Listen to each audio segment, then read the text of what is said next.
Good day guys, so meron tayong another issue na i-solve ngayong araw. So ito sana hindi ko na sana i-vlog, no? Hindi ko na sana gagawa ng video kaso naisip ko na baka mangyari sa inyo to. At least makapagbigay ako sa inyo ng idea regarding sa issue na to. So ang issue nito is aircon. So ang problema niya habang bumabiyahe siya kanina is nag-shutdown, no? Nag-shutdown yung compressor niya or walang supply yung mga fan. Totally shutdown lahat ng aircon. Meron lang is blower sa loob, so wala siyang lamig. Okay, so baka mangyari sa inyo to, panoorin nyo to at ipapakita ko sa inyo kung bakit. Okay guys, so ayan, nakabaklas na. Ayan, so kung makikita nyo, nakabaklas na dahil hindi ko na sana gagawa ng video, huh? Ang nangyari sa kanya is pumutok yung fuse, no? Yung fuse ng aircon pumutok. So upon checking, buo lahat, thermostat buo, naka-manual na siya, and then yung relay buo. So ang nangyayari pag nilalagyan mo ng fuse, pumuputok. Okay, so pag ganyang issue, merong shorted. Ngayon hahanapin mo ngayon kung saan ang shorted nyan. Sa issue nito, dito ko nakita ang problema. Okay, so dito ako, yan, nakatanggal na yung alternator dahil ang issue niya is nasa compressor, no? So nakita kong shorted is yung magnetic clutch. Okay, okay, so dahil nga pumuputok ang kanyang aircon fuse, ibig sabihin may shorted. Okay, ngayon upon checking, chinek ko lahat. Dito ko nga nakita, no? Okay, so paano ko nasabi na dito yung shorted? Okay, papakita ko sa inyo kung paano. Okay, so ngayon gagamit ako ng aking mahiwagang test light na may kumaya ano-anong mga nakakabit dyan. Okay, so kuha tayo ng live. So meron na tayong live wire.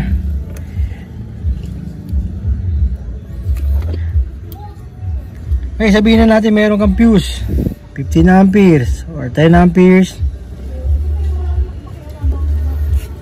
Ito ngayon yung supply. So live yun, no? Live. Ayan. Okay, ito ngayon yung supply. Sabihin na natin ito yung fuse mo. Yan.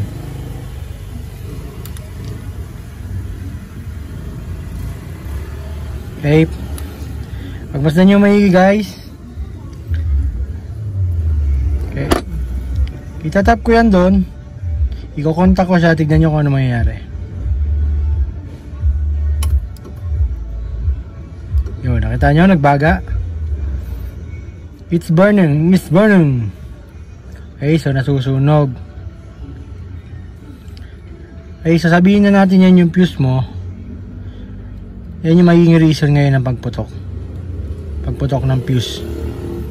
Okay, so yan, tap natin.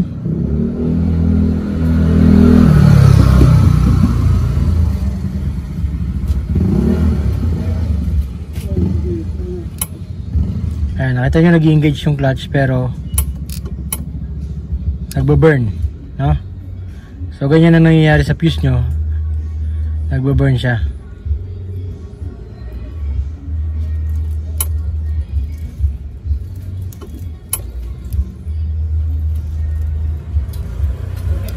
Okay,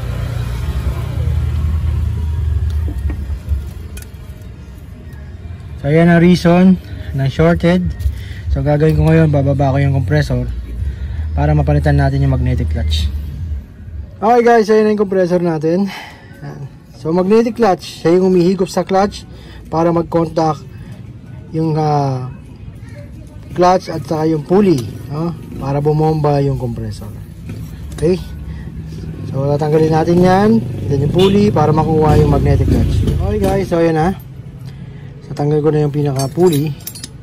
Ayan. So ito na rin yung clutch. Baklas na. Ay, baka mawala yung washer natin.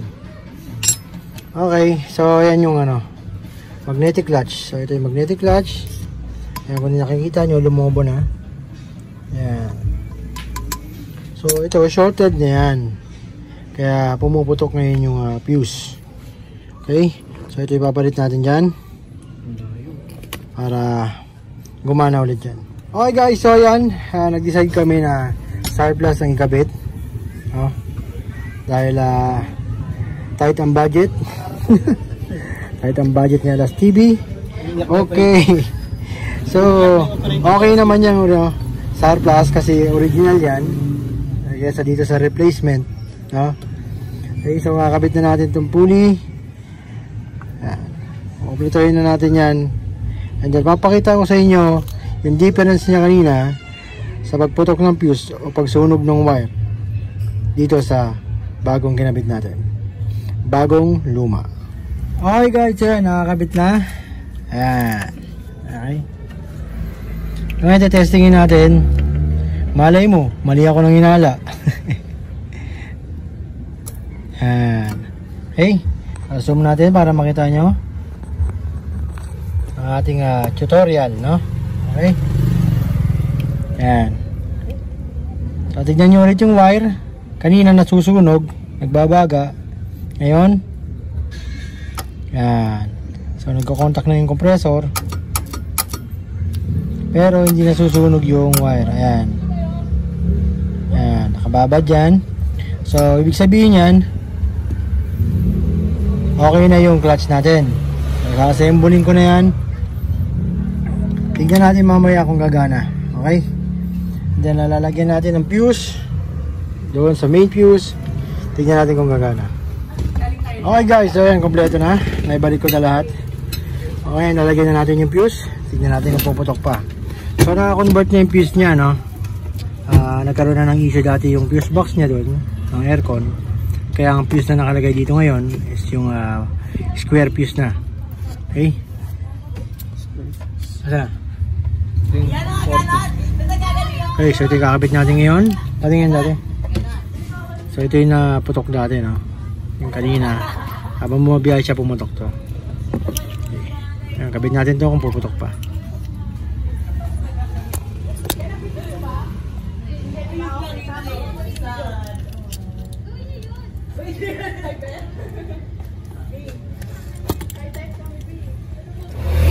Ayan.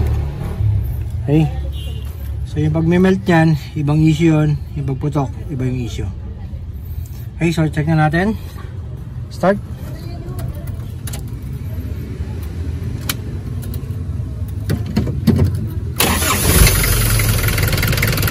Okay, aircon. Yan. So kanina not-working yan.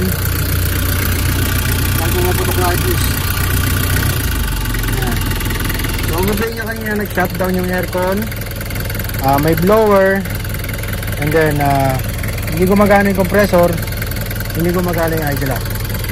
So tandaan nyo, may blower sa loob, hindi gumagana yung mga condenser fan, hindi gumagana yung compressor. Okay, so isang issue yan, marami pang iba. Dahil pag may alam ka, quality. Hi guys, so sana may natutunan kayo regarding dito sa mga ideas na binigay ko sa inyo. Medyo nilibugan na tayo ng araw at siningit lang natin itong trabaho na to dahil babiyahe yan, no? UV Express. Okay, so ibang may alam, kasi pag may alam hindi magugulangan, no? O hindi maloloko, at kung po pwede i-troubleshoot nyo na yan. Quality.